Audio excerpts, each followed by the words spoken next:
Easy go.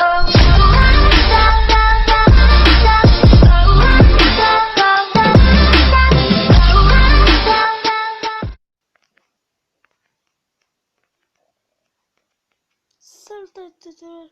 Eu sunt Madalin și astăzi l-avem alături de noi pe Daniel. Bună! Da, astăzi e un invitat special. E fratele meu, Daniel.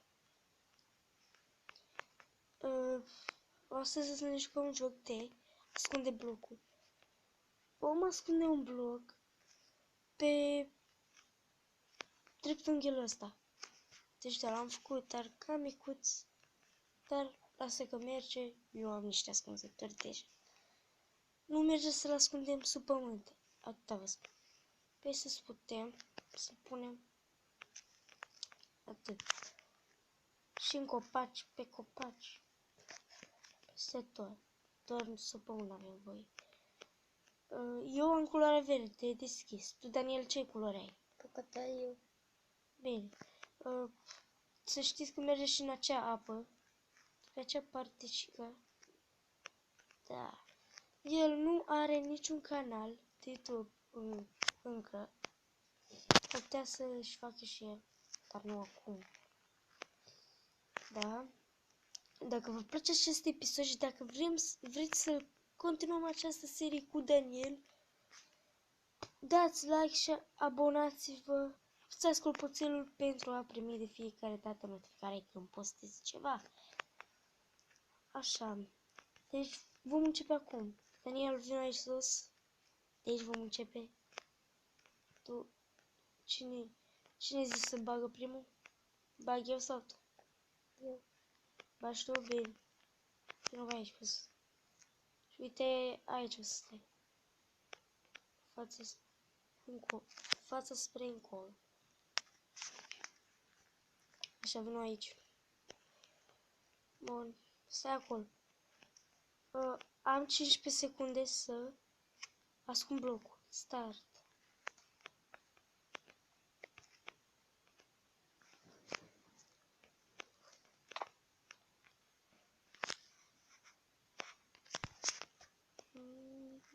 Cum să-l ascund?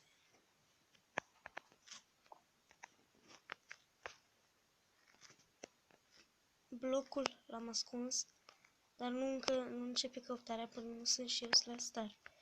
De acolo.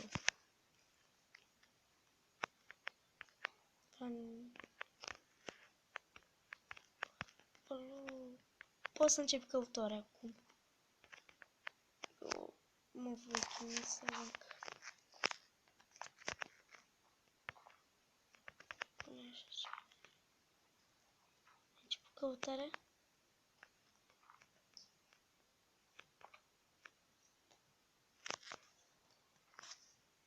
Ai început căutarea? Da. Să vedem. Am uitat să zic că nu merge sub pământ. Nici pe munți. Nici și în muntele astea, să știi. Până în apa aia merge. Până copaci. Într-un loc micuț. Acolo pe unde găsim. Sper să nu-l găsească.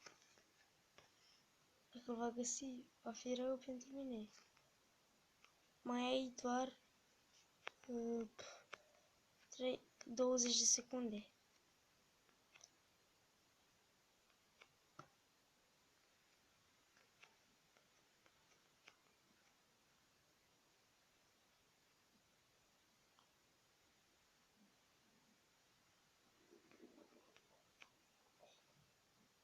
Trei, 2, 1. Gata. Bine, l-ai găsit? Nu. Nu l-ai găsit? Pe unde ai căutat? Pe unde ai căutat ultima dată? Păi nu, pe acolo, pe copaci. Ultima dată, pe aici ai căutat? Da. Aici. A, bine. Deci eu bag acum. Du-te sus și mă voi duce și eu. Pe bine, și după ce am blocul. Să luăm. Perfect. Așa. Ne vom juca 2 runzi. Sau 3. Deci, da. Să zic 3? 3, da. Deci nu l-ai găsit, un punct vine la mine atunci. Deci dacă nici eu nu o să găsesc pe blocul tău, o să primesc nimic. Deci un punct și primești tu. Start. Ascunde-l unde vrei și după vii.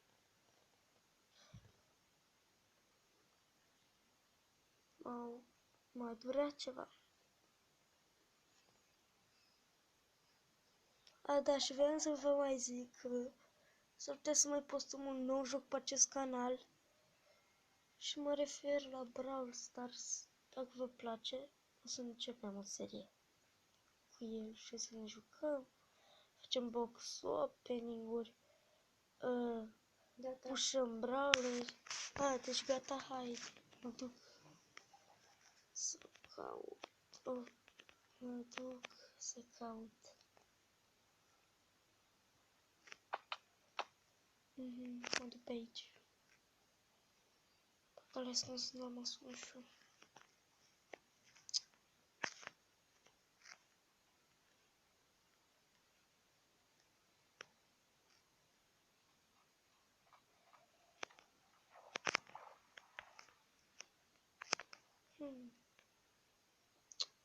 Nimeni. Pe unde fi?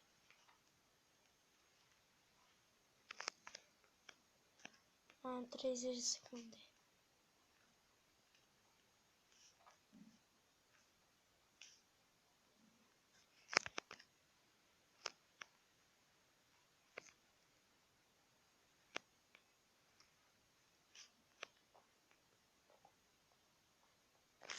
Păi, de pe unde e, bă?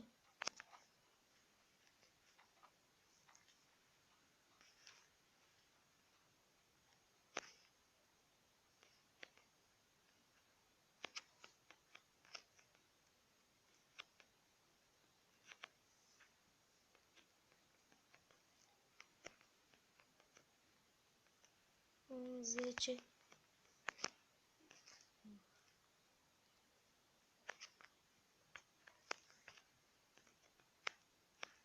Mi s-a terminat timpul.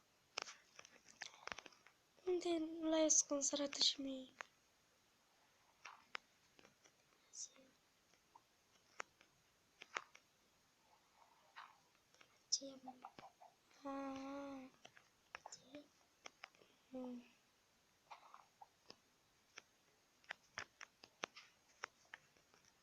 Bine, acum tu baci, te duci sus. Voi reveni când vă ascunde și nu, după ce se va urca. Deci voi pune o micuță pauză. Am revenit și, Daniele, ești gata? Bine, hai, eu mă voi duce să ascund un bloc. Nu voi ascunde foarte repede. Și asta e ultima rundă, e 1. Și dacă nu voi câștiga eu, să câștigi să ne el și nu e bine, eu nu las pierd. Așa. Gata. Caută. Bam.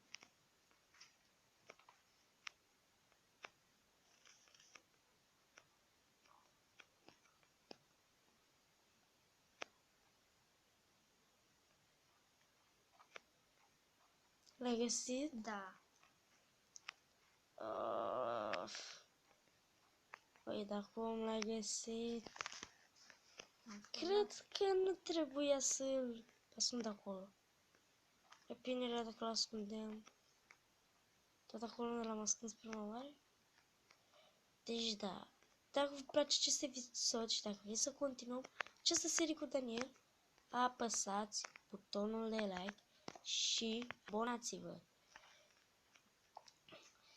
Daniel e câștigătorul acestui joc, dar vom face și partea a doua și poate și partea a treia. Eu am fost Mădălin, el a fost Daniel. Și aici se va încheia episodul. Sper că v-a plăcut. Pa, pa!